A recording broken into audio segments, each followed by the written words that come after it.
جن کا تعلق اخلاق سے ہے، جن کا تعلق دین کی ہدایات سے ہے، ان میں دین حکومت کرے گا. یعنی وہ آپ کے معیشت کے معاملات میں بتائے گا کہ اخلاقی رویہ کیا ہے. آپ کاروبار کیسے کریں، کاروبار کرنے کا طریقہ کیا ہے. یعنی ایک جو وزڈم ہوتی ہے کاروباری آدمی میں، وہ کہاں سے آئے گی. یہ ایک سیکولر علم ہے، اس کا دین سے کوئی تعلق نہیں. لیکن جب آپ کاروبار کرتے ہیں تو آپ کہیں کوئی غیر اخلاقی کام تو نہیں کرتے، آپ کم تو نہیں تولتے، آپ جھوٹ تو نہیں بولتے، آپ ملاوٹ تو نہیں کرتے. یہ دین آئے گا. تو اس کو اچھی طرح سمجھ لینا چاہیے کہ دین کا دائرہ کیا ہے اور دنیا کا دائرہ کیا ہے. پیغمبر سے ہم یہ پوچھنے کے لیے جاتے ہیں کہ ہمیں خدا کے سامنے جواب دہ ہونے کے لیے کیا تیاری کرنی ہے، اور اس کو وہ کامل شکل میں ہمیں بتا دیتے ہیں. ان کا اصل علم یہ ہے. اب جیسا کسی بھی علم کی جو بنیادی خدمت ہوتی ہے، بنیادی اس کی ضرورت ہوتی ہے، وہ دور کے تقاضوں کو مد نظر رکھ کے کی جاتی ہے. ہم دیکھتے ہیں کہ قرآن علوم ہے، ان کے اوپر ہمارے علماء نے، محدثین نے، فقہاء نے خدمت کی ہے. آج ہم دیکھتے ہیں کہ وہ ایک عروج کا دور تھا، اب زوال کا دور ہے. زوال کے دور میں ہم مجموعی طور پر پسماندگی اور ذلت کا شکار ہے. اس دور کے اندر ہم کس طریقے سے علم حدیث کی بہتر طریقے سے خدمت کر سکتے ہیں؟ دور زوال کا ہو یا دور عروج کا ہو، ہم کو اپنے دین پر عمل کرنا ہے، اپنے دین کو سمجھنا ہے، اور دونوں سطحوں پر سمجھنا ہے.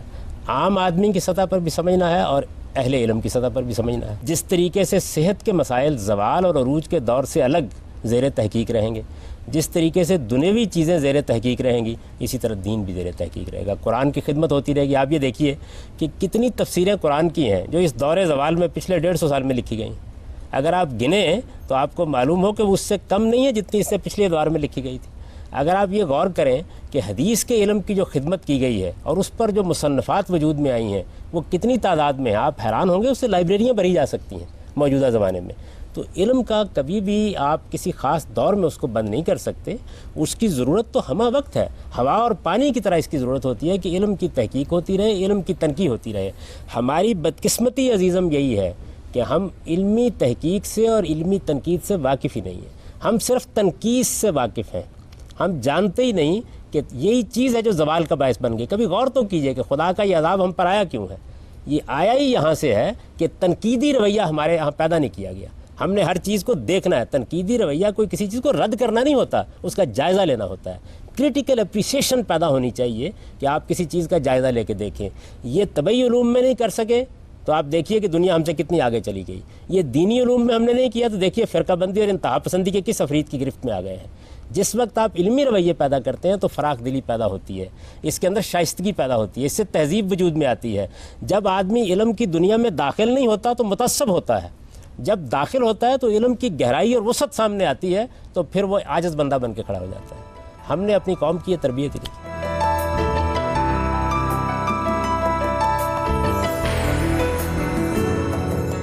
نبی صاحب، صحائح ستہ کی کسی بھی کتاب میں بیک وقت مستند اور ضعیف احادیث کی موجودگی کیا اس کتاب کی صحت پہ سوال نہیں اٹھاتی؟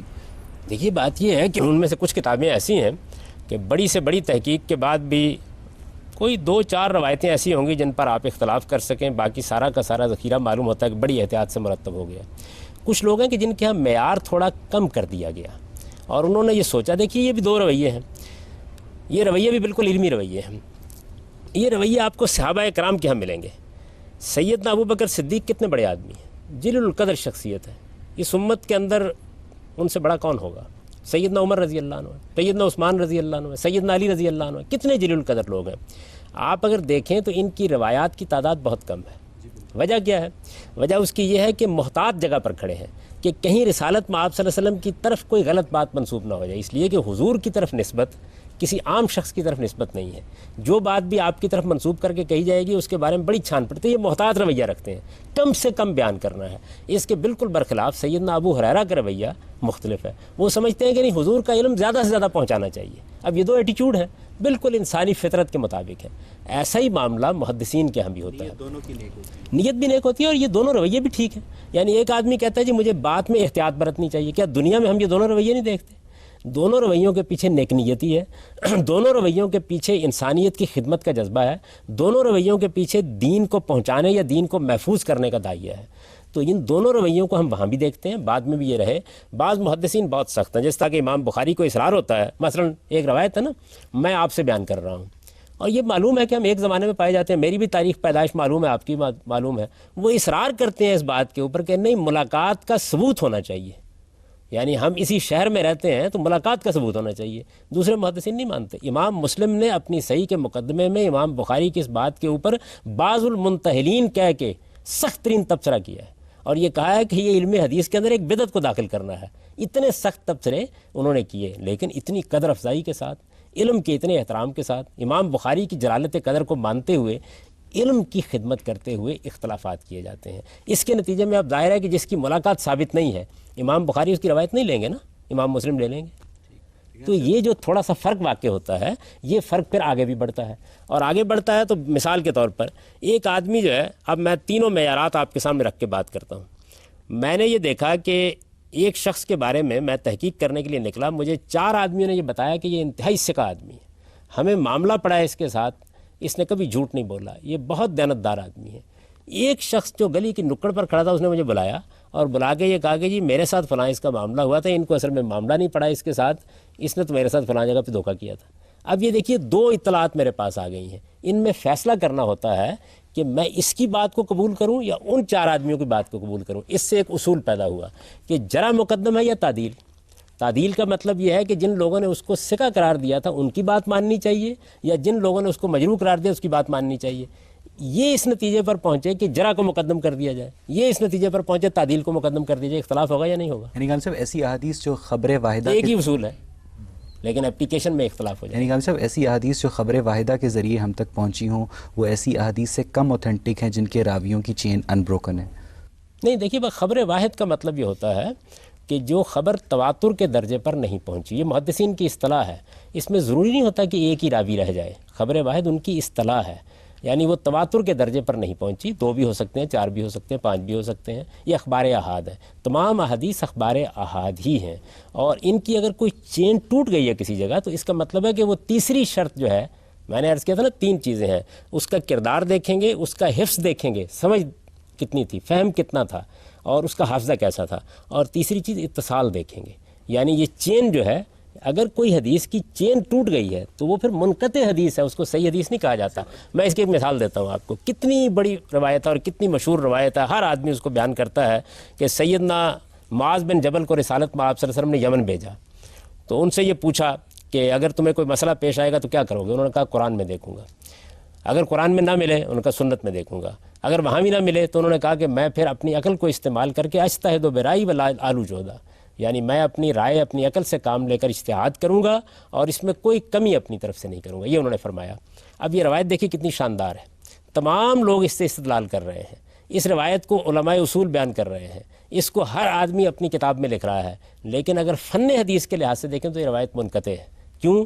اس کی چین میں ایک جگہ ایک راوی یہ کہتا ہے کہ ہم نے حضرت معاذ کے ساتھیوں سے یہ بات سنی, ساتھیوں کا نام نہیں لیتا. تو محدثین آپ کہتے ہیں کہ نہیں, جب تک ہمیں بتایا نہیں جائے گا پن پوائنٹ کر کے کہ نام کس کا تھا, کون آدمی تھا, ہم تحقیق کیسے کریں گے اس کے بارے میں. تو منقطع روایت ہو گئی. یہ چیزیں ہوتی ہیں جن کی بنیاد کے اوپر بعض اوقات ایک صاحب علم یہ کہتا ہے کہ نہیں اب اس روایت کو بیان بھی نہیں کرنا چاہیے, دوسرا آدمی یہ کہتا ہے کہ نہیں یہ کوئی ایسی بات نہیں ہے, ایسی تنقید نہیں ہے کہ جس کی بنیاد پر روایت کو بیان نہ کیا, مضمون شہادت دے رہا ہے اس لیے کوئی حرج نہیں کہ اس کو بیان کر دیا جائے. میرے خیال میں یہ انسانی ایٹیچیوڈ کے رویے ہر جگہ پائے جاتے ہیں, ہر علم میں پائے جاتے ہیں. ان چیزوں کو ہم کیوں اتنا بڑا مسئلہ بناتے ہیں؟ مسئلہ میں بتاؤں آپ کو کب بنتا ہے, اس وقت بنتا ہے کہ جب ہم چیزوں کی پلیسمنٹ غلط کرتے ہیں. اگر آپ قرآن کو قرآن کی جگہ رکھیں, سنت کو سنت کی جگہ رکھیں, حدیث اور سنت کے فرق کو اچھی طرح سمجھ لیں, یہ جان لیں کہ مستقل بذات دین سارا کا سارا قرآن و سنت میں بیان ہوا ہے, وہ اجماع اور تواتر سے منتقل ہوا ہے. یہ معلوم کر لیں کہ اخبار احاد میں اصل میں مستقل بذات دین بیان نہیں ہوا, تفہیم و تبیین بیان ہوئی ہے, حضور کا اسوہ بیان ہوا ہے, آپ کی سیرت و سوانح بیان ہوئی ہے. یہ باتیں اگر آپ تنقید کے ساتھ جان لیں, یہ سوالات ہی پیدا نہ ہوں جیسے پیدا ہو رہے ہیں. احادیث کا اگر ٹوٹل والیوم دیکھیں جو کہ رسول صلی اللہ علیہ وسلم سے منسوب کیا جاتا ہے, تو بعض ریسرچرز کے نزدیک وہ ان کی زندگی کو 3 گنا کرنے کے مترادف ہے. آپ اس بارے میں کیا کہیں گے؟ دیکھیے جی, بات یہ ہے کہ جو سب سے بڑا مجموعہ ہے وہ مجموعہ اس وقت مسند احمد بن حنبل کی صورت میں ہمارے پاس موجود ہے. تو اس کے ہاں جو روایتیں لوگوں نے گنی ہیں وہ زیادہ سے زیادہ تعداد اس کی کوئی 45-46 ہزار کے قریب پہنچتی ہے. تو یہ 45-46 ہزار جو فکریں ہیں, ان فکروں کو کہنے کے لیے کتنی عمر چاہیے؟ میرا خیال یہ ہے کہ ایسی باتوں میں بہت مبالغہ ہوتا ہے. ان کی شاید مراد سارے محدثین کی جمع کردہ احادیث سے نہیں, میں تو کہتا ہوں سب سے بڑا مجموعہ یہی ہے. یعنی اس جتنے بھی باقی محدثین ہیں ان کے یہی روایتیں ہیں. اگر مسند احمد بن حنبل میں باقی محدثین کی روایتیں شامل کی جائیں تو چند 100 ہیں جن کا آخر میں ضمیمہ لگا دیں تو مکمل ہو جاتی ہے تعداد.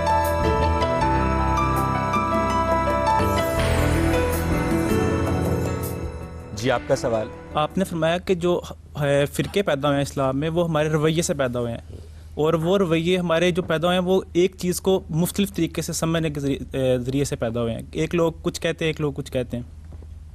مثال کے طور پہ کچھ لوگ کہتے ہیں کہ عیسیٰ علیہ الصلوۃ والسلام جو ہیں وہ فوت ہو گئے ہیں, کچھ کہتے ہیں کہ وہ دوبارہ آسمان سے نیچے آئیں گے. تو آپ مجھے بتائیں کہ یہ تو وہی چیز ہوگی نا کہ ایک چیز کو 2 طریقے سے سمجھنے کی بات, اور اسی چیز پہ لڑائی جھگڑا شروع ہو رہا ہے. اختلافات, فرقہ بندی اس وقت بنتے ہیں جب ہمارے رویے میں خرابی ہوتی ہے. یہ میں نے نہیں عرض کیا کہ اختلاف سے یہ خرابی پیدا ہو جاتی ہے. دیکھیے یہ 2 باتیں آپ نے بیان کی ہیں, اگر ان دونوں باتوں کے ماننے والے اپنی بات کو دلائل سے بیان کر دیں اور بیان کرنے کے بعد خاموش ہو جائیں اور یہ کہیں جی میں نے اپنی بات بیان کر دی, میرا نقطہ نظر یہ ہے, آپ کی سمجھ میں بات آتی ہے, بہت اچھی بات ہے, آپ کسی دوسری رائے کو مانتے ہیں, آپ اس پر عمل پیرا ہو جائیے, کوئی خرابی پیدا نہیں ہوئی. جب ہم اس کو جتھا بندی کا ذریعہ بنتے ہیں, دوسروں کی تکفیر کرتے ہیں, ان کو فاسق و فاجر قرار دے دیتے ہیں, ان کو دین سے نکالنے کی کوشش کرتے ہیں, اصل میں یہ خرابی ہے. تو یہ رویہ یہ چیز ہے. اختلاف کو اگر آپ ختم کریں گے تو آپ انسان کو ختم کر دیں گے. اختلاف ہی تو اصل میں تنقید کا ذریعہ بنتا ہے, اور تنقید ہی تو علم کے آگے بڑھنے کا ذریعہ بنتی ہے. یعنی اگر اختلاف نہ کیا جاتا, ارسطو سے اگر نیوٹن اختلاف نہ کرتا اور نیوٹن سے اگر آئنسٹائن اختلاف نہ کرتا تو آپ یہاں بیٹھے ہوتے آج.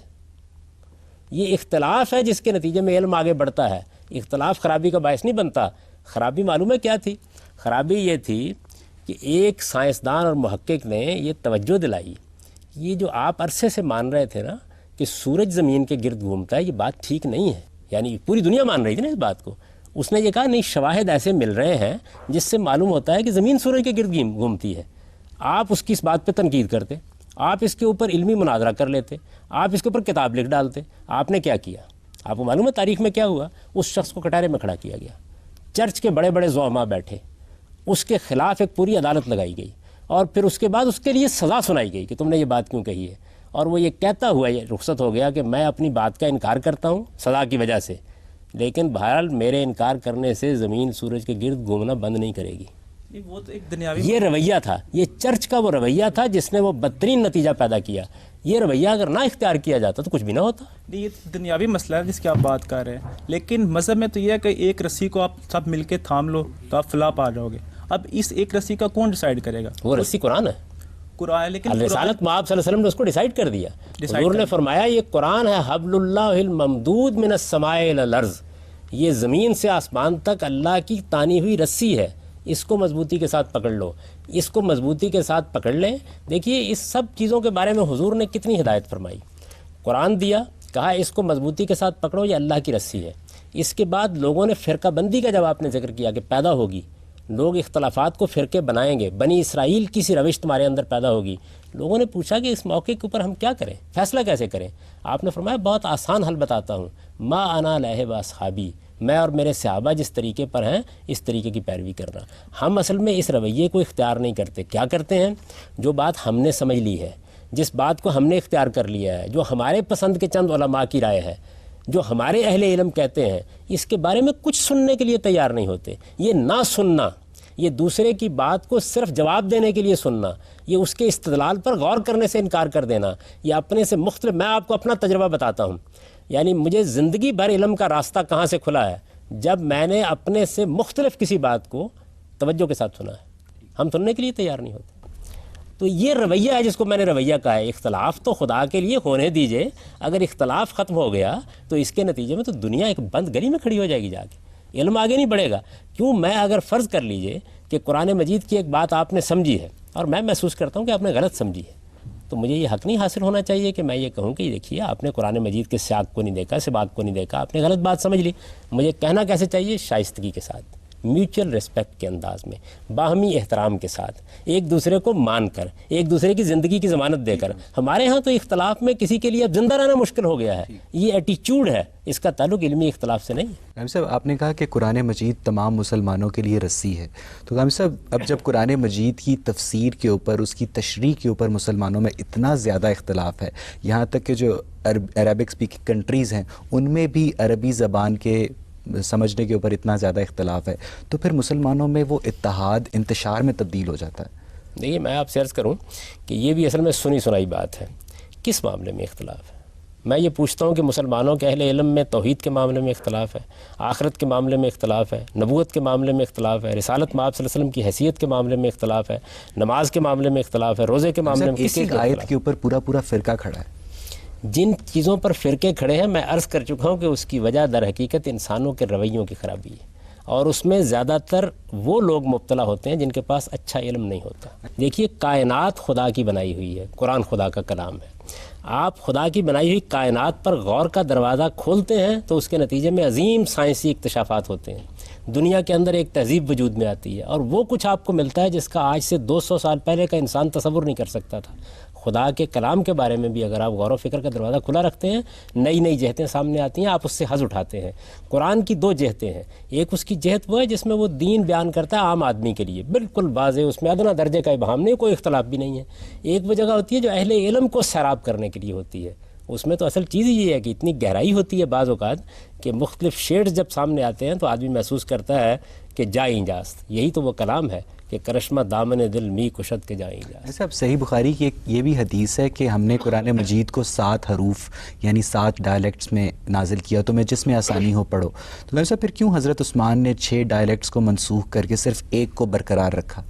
یہ بات یہ ہے کہ یہ جو سیدنا عثمان نے کیا کیا، سیدنا ابو بکر صدیق نے کیا کیا، میں آپ کو یہ بتاتا ہوں کہ یہ روایت ایک شخص کی روایت ہے، اور اس ایک شخص کی روایت کی وجہ سے اس کی کوئی حیثیت نہیں ہے. قرآن مجید مسلمانوں کے اجماع اور تواتر سے منتقل ہوا ہے. قرآن مجید رسالت مآب صلی اللہ علیہ وسلم نے صحابہ کرام کو دیا ہے. صحابہ کرام نے یہ قرآن بغیر کسی ادنا اختلاف کے اگلی نسلوں کو منتقل کیا ہے. اس معاملے میں جتنی اس طرح کی چیزیں بھی بیان کی جاتی ہیں، یہ ایک آدھ آدمی نے کوئی بات بیان کر دی، اس کی تنقید کر کے دیکھنا چاہیے کہ اس کی نوعیت کیا ہے. اس روایت کے اوپر تو 10 اعتراضات پیدا ہوتے ہیں. میں نے اپنی کتاب میزان کے مقدمے میں اس روایت پہ تبصرہ کیا ہے اور یہ بتایا ہے کہ اس روایت کے بارے میں تو اتنے سوالات پیدا ہوتے ہیں کہ آپ اندازہ نہیں کر سکتے اس بات کا. تو اس طرح کی چیزوں کی بنیاد پر قرآن مجید کی اتھینٹسٹی، قرآن مجید کا استناد یہ موضوع ہی نہیں بننا چاہیے. قرآن مجید 7 حروف پر نازل ہوا ہے، آج تک کوئی اس بات کا مطلب نہیں سمجھا سکا. امام سیوطی نے اس روایت کو نقل کیا ہے اور تنویر الحوالک میں یہ کہا ہے کہ اس کو متشابہات میں سمجھ لینا چاہیے. تو جس چیز کا مطلب ہی کسی شخص کی سمجھ میں نہیں آ سکا، سوال یہ ہے کہ اس کو موضوع بنا کے قرآن جیسی کتاب پر تبصرہ کیوں کیا جائے. قرآن واضح ہے، قرآن بین ہے. قرآن مجید ہمیں جس طرح رسالت مآب صلی اللہ علیہ وسلم نے دیا اسی طرح ہمارے پاس موجود ہے، اور اسی حرف پر ہے، اسی قرات پر ہے. اس کو قرات عامہ کہا جاتا ہے. پوری مسلمان امت کو اس کے اوپر پڑھ رہی ہے. یہ قرآن مجید تو ایسی چیز ہے کہ آپ یہ دیکھیں کہ اس وقت بھی یہ صورتحال ہے، اس عہد زوال میں بھی، کہ رمضان کے مہینے میں ایک آدمی مسجد میں پڑھ رہا ہوتا ہے اور ہر مسجد میں پڑھ رہا ہوتا ہے اور 2 پیچھے تصحیح کر رہے ہوتے ہیں. تو یہ اس کا محتاج ہے کہ اس کو کسی شخص سے جا کے آپ نے لینا ہے.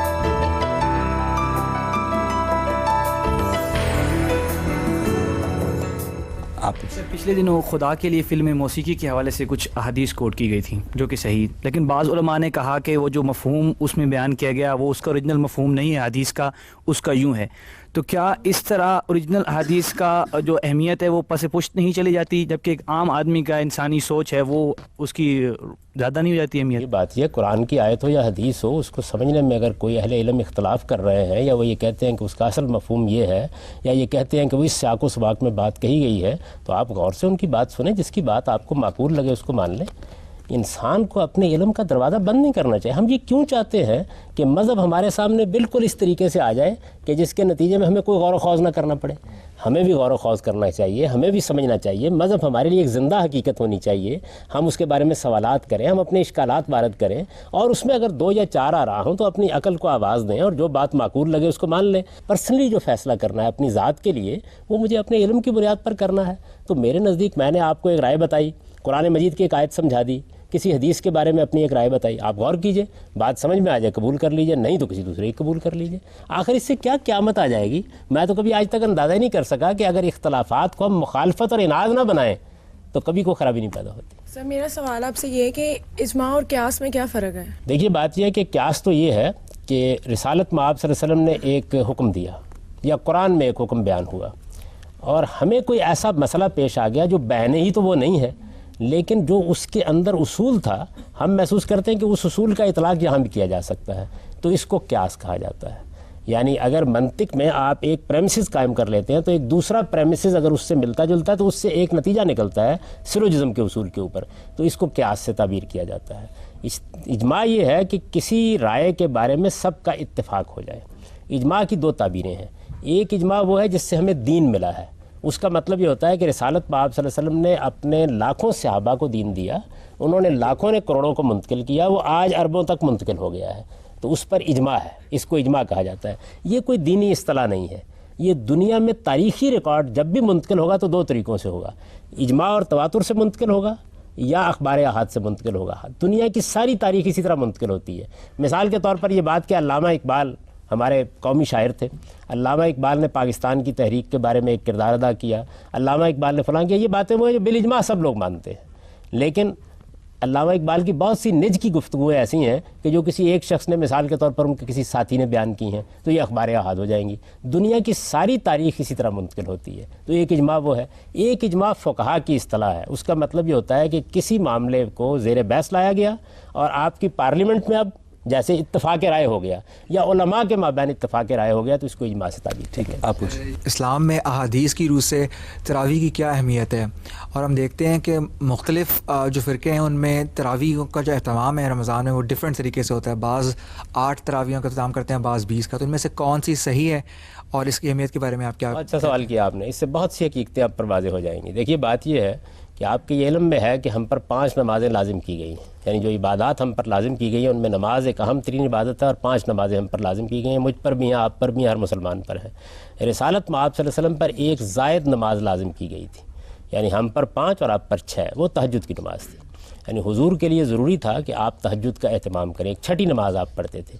یہ تہجد کی نماز رسالت میں آپ صلی اللہ علیہ وسلم نے جو سنت قائم کی وہ یہ تھی کہ آپ اس کو طاق اعداد میں پڑھتے تھے, 3, 5, 7, 9, 11 یہ پڑھا کرتے تھے.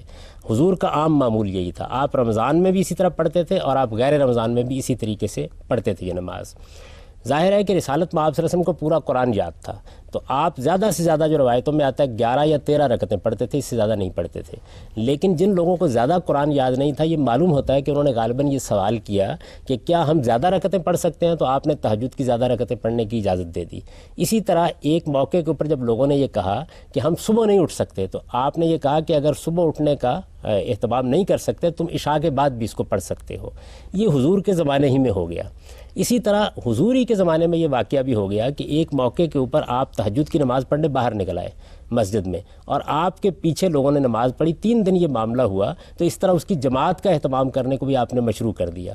اب اس کے بعد لوگوں نے یہ نماز پڑھنا شروع کر دی. سیدنا عمر رضی اللہ عنہ کے زمانے میں وہ مسجد میں تشریف لائے, تو انہوں نے دیکھا کہ لوگ نماز پڑھ رہے ہیں, اور چونکہ اس نماز میں قرات ذرا بلند آواز سے کی جاتی ہے تہجد کی نماز میں, تو کچھ لوگ بلند آواز سے قرات کر رہے ہیں, کچھ دوسرے ان کی بات سن رہے ہیں, کچھ نہیں سن رہے ہیں. انہوں نے اسے بدنظمی سے محمول کیا اور کسی ایک آدمی کے بارے میں کہا کہ ان کو امام مقرر کر لیجئے. جب ایک آدمی کو امام مقرر کیا گیا تو سوال ہوا ہوگا نا کہ کتنی رکعتیں پڑھیں, تو اس کے بعد بعض روایتوں میں آتا ہے کہ 23 رکعتیں, بعض کے اندر کہ 11 ہی رکعتیں پڑھنے کا سلسلہ شروع ہو گیا. یہ بڑی فطری بات ہے, ایسے ہی ہوا. اب ہوتا کیا ہے, لوگ اس پوری بات سے چونکہ واقف نہیں ہیں, تو جو 11 والے ہیں وہ 11 لے کے بیٹھ جاتے ہیں, جو 23 والے ہیں وہ 23 لے کے بیٹھ جاتے ہیں. امام مالک کے زمانے میں 49 تک رکعتیں پڑھنے کی روایت ہمارے پاس موجود ہے. تو یہ تہجد کی نماز ہے, 3, 5, 7, 9, 11 جتنی چاہے پڑھیں. صرف عربی ثقافت کو فالو کیے بغیر بھی ایک شخص مسلمان رہ سکتا ہے؟ جی بالکل, اس میں کیا شک ہے. اسلام ایک عالمگیر دین ہے, ساری دنیا نے اس کو اختیار کرنا ہے, اس لیے اس میں کوئی لباس نہیں مقرر کیا گیا. اس میں صرف اصول بتائے گئے ہیں کہ آپ کے لباس میں حیا ہونی چاہیے, وہ شرمگاہوں کو ڈھانپنے والا ہونا چاہیے. آپ انگریزی لباس پہنیں, آپ پاکستانی لباس پہنیں, آپ ہندوستانی لباس پہنیں, آپ ترکی لباس پہنیں, لیکن حیا کے آداب کا خیال رکھیں, اور یہ خیال رکھیں کہ لباس جسم کو ڈھانپنے کے لیے ہوتا ہے, جسم کو نمایاں کرنے کے لیے. صاحب فرائڈ نے اپنی کتاب انٹرپریٹیشن آف ڈریمز میں خوابوں کو انسانی لاشعور میں دبی ہوئی خواہشات کا عکاس قرار دیا, اور پھر بعض دوسرے ریسرچرز نے اس کو دیجا وو کا نتیجہ بھی قرار دیا. تو قائم صاحب اب ہمیں مختلف احادیث میں خوابوں کی تعبیروں سے متعلق کچھ روایات ملتی ہیں, جیسے کہ حضرت یوسف کا خواب. تو قائم صاحب کیا واقعی خوابوں کا عملی زندگی سے کوئی تعلق ہوتا ہے؟ پہلے تھوڑی تصحیح کر لیجئے کہ حضرت یوسف کا خواب جو ہے اور بادشاہ کا خواب یہ قرآن میں بیان ہوئے ہیں. حدیث میں بھی آئے. حدیث میں تو قرآن کا حوالہ دیا گیا ہے ایک جگہ کے اوپر، باقی قرآن نے بڑی تفصیل کے ساتھ ان خوابوں کو خود بیان کیا ہے. خوابوں کے بارے میں فرائڈ نے بھی ریسرچ کیا، موجودہ زمانے میں بھی لوگ کر رہے ہیں، تحلیل نفسی کے ماہرین نے بہت سے اور پہلو بھی اس میں اختیار کر لیے ہیں، لیکن علم کبھی ایک جگہ ٹھہرتا نہیں ہے. پیغمبروں کا اصلی کمال یہی ہے کہ وہ علم کے بعد ایسے گوشوں کی طرف آپ کو توجہ دلاتے ہیں جو برسوں کی تحقیق سے بھی بعض اوقات سامنے نہیں آتے. تو خوابوں کا جہاں تک تعلق ہے، یہ ہر طرح کے خواب ہوتے ہیں. وہ بھی ہوتے ہیں کہ جو آپ کے معدے پر ذرا زیادہ زور پڑ جائے تو اس کے نتیجے میں آتے ہیں. میرے استاد سے مولانا امین حسن اصلاحی ایک موقع کے اوپر کچھ اہل علم ان کے پاس گئے تو انہوں نے کہا کہ مولانا آپ کو کبھی کوئی خواب آیا ہے؟ ظاہر ہے کہ بعض لوگ خواب اچھے خواب اور اس طرح، انہوں نے کہا کہ ہاں کبھی کبھی بدہضمی ہو جاتی ہے تو آ جاتے ہیں خواب. تو بات یہ ہے کہ بدہضمی کے خواب بھی ہوتے ہیں. بعض اوقات آپ نے دیکھا ہوگا کہ ایک خاص کیفیت آپ کے ذہن پر اگر طاری ہے تو وہی خواب میں ممثل ہو کر آپ کے سامنے آ جاتی ہے. بعض اوقات شیاطین جن بھی خطور کرنا شروع کر دیتے ہیں، اس سے بھی بعض خواب وجود میں آ جاتے ہیں. بعض اوقات اللہ کے فرشتے آپ کو کسی چیز کی طرف توجہ دلاتے ہیں، اس سے بھی خواب آ جاتے ہیں. سوال یہ ہے کہ خوابوں کی 50 قسمیں اگر فرائڈ نے دریافت کر لی ہیں اور 2 قسمیں جو ہیں وہ قرآن مجید نے بیان کر دی ہیں، تو ان کا انکار کرنے کی کیا وجہ ہے؟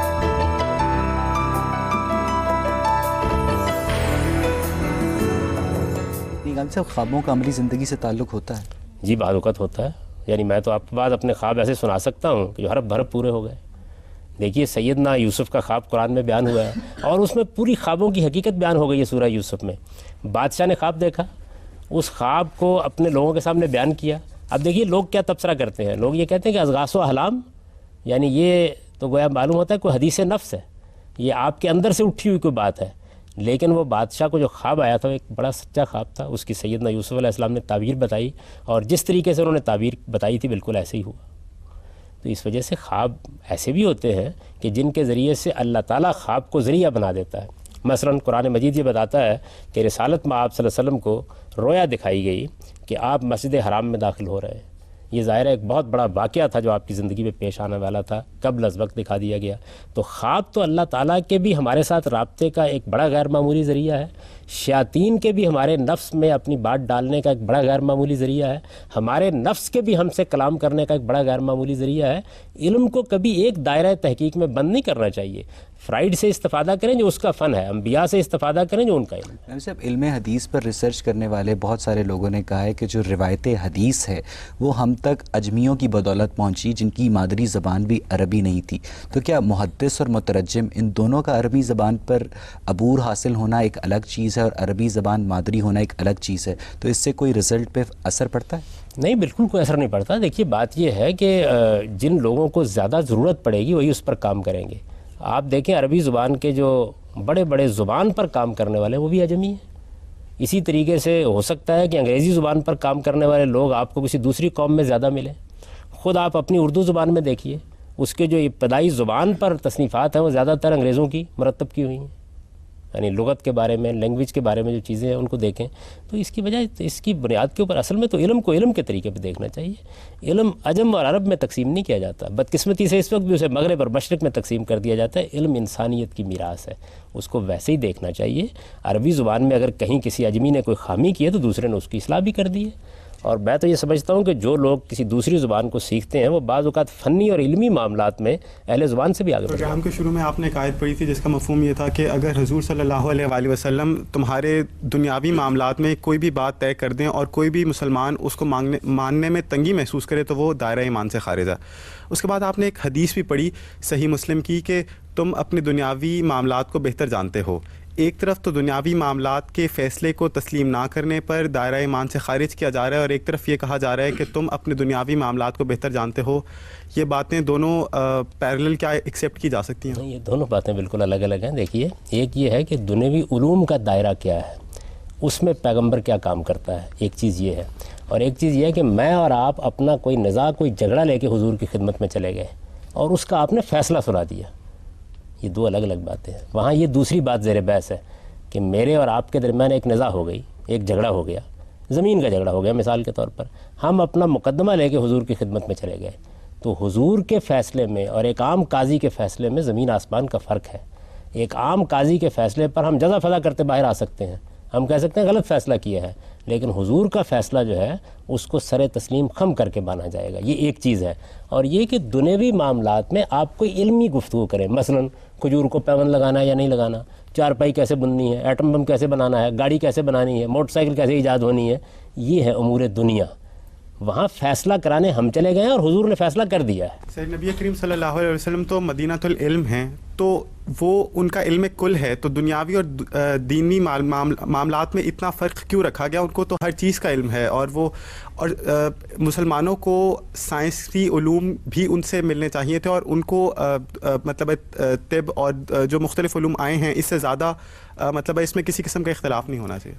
حضور اس علم کا شہر ہیں جو علم خدا کی طرف سے انسانوں کے تزکیے کے لیے دیا جاتا ہے تاکہ وہ اپنی آخرت کو بہتر بنائیں. اللہ تعالیٰ جب العلم کہتے ہیں قرآن مجید میں، اور یہ کہتے ہیں کہ تمہارے پاس اس قرآن میں العلم آ گیا ہے، تو اس سے مراد وہ علم ہے جس علم کا آپ نے اپنی آخرت کو درست کرنے کے لیے استعمال کرنا ہے. ہر چیز صحیح جگہ سے حاصل کرنی چاہیے. آپ نے اگر مکان کا نقشہ بنانا ہے تو قرآن سے نہ دیکھیے، کسی انجینئر کے پاس جائیے. آپ کو اپنے بچے کا علاج کرانا ہے تو آپ حدیث کی کتاب اٹھا کے نہ دیکھیے، ڈاکٹر کے پاس جائیے. اور اگر آپ کو اپنی آخرت کو سنوارنے کے لیے ہدایت پانی ہے، اپنی دنیوی زندگی کو پاکیزہ بنانا ہے، اپنے اخلاق کی تطہیر کرنی ہے، اپنے خدا کی خوشنودی چاہنی ہے، تو آپ اللہ کی کتاب کے پاس جائیے. حدیث کا اسلام میں مقام، اس پہ بحث کرتے ہوئے ہم نے یہ جانا کہ اسلامی قوانین کا یہ دوسرا سب سے بڑا ماخذ ہے، اور مختلف محدثین نے مختلف اوقات میں ان کی تدوین کی ہے، اور اس پر بعض احادیث پر ان کا اختلاف بھی ہے. ایسی صورتحال میں احادیث کے مستند ہونے کی درجہ بندی کس طرح کی جائے گی؟ کہ اسلام پورا کا پورا، اللہ کا پورا دین قرآن و سنت میں محفوظ ہے. حدیثوں میں اس کی تفہیم اور تبیین ہوتی ہے، اس پر حضور کے عمل کا بیان ہوتا ہے، آپ کی سیرت و سوانح ہوتی ہے. پہلے تو اس فرق کو بہت اچھی طرح ذہن نشین کر لیجئے. دوسری یہ بات ہے کہ اہل علم جب اس پر کام کرتے ہیں تو اپنے دلائل دیتے ہیں. ان دلائل کی بنیاد کے اوپر اگر کسی چیز پہ آپ کا اطمینان ہو جاتا ہے تو آپ عمل پیرا ہو جاتے ہیں. اگر ریاست کی سطح پر کوئی فیصلہ کرنا ہوگا تو اکثریت کی رائے کو قانون بنا دیا جائے گا. تو اس میں ایسی تشویش کی کیا بات ہے؟ علمی اختلافات ہوں گے، ان کو اس طریقے سے طے کر لیا جائے گا. سر میرا سوال یہ ہے کہ آج جب مسلم امہ انتشار کا شکار ہے تو ایسی صورتحال میں حدیث کا کیا کردار ہوگا؟ یہ بات یہ ہے کہ انتشار، میں نے اس سے پہلے بھی عرض کیا ہے کہ غلط رویوں سے پیدا ہوتا ہے، جہالت سے پیدا ہوتا ہے، چیزوں کو علمی زاویے سے نہ دیکھنے سے پیدا ہوتا ہے. ہمیں اپنی قوم کی تعمیر کا کام کرنا چاہیے.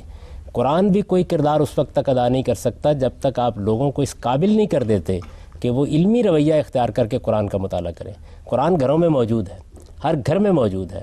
قرآن کا جو کردار ہے وہ یہ ہونا چاہیے تھا نا کہ لوگوں کے دل دہل جاتے، وہ آخرت کے ساتھ زندگی بسر کرتے، وہ خدا کے حضور پیشی کے احساس کے ساتھ جیتے. قرآن اس کی منادی کرتا ہے. ایسا نہیں ہو رہا. وجہ کیا ہے؟ وجہ اس کا یہ ہے کہ ہم نے اپنی قوم کی کبھی علمی تربیت نہیں کی.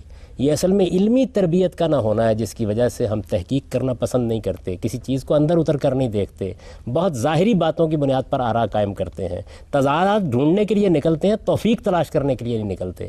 یہ ذہنیت ہے جس ذہنیت نے ہمیں بربادی کے آخری کنارے تک پہنچا دیا ہے. اس کو اصلاح کرنے کی ضرورت ہے. جب یہ اصلاح ہو جائے گی تو قرآن بھی اپنا کردار ادا کرے گا، حدیث بھی اپنا کردار ادا کرے گی، باقی علوم بھی اپنا کردار ادا کریں گے.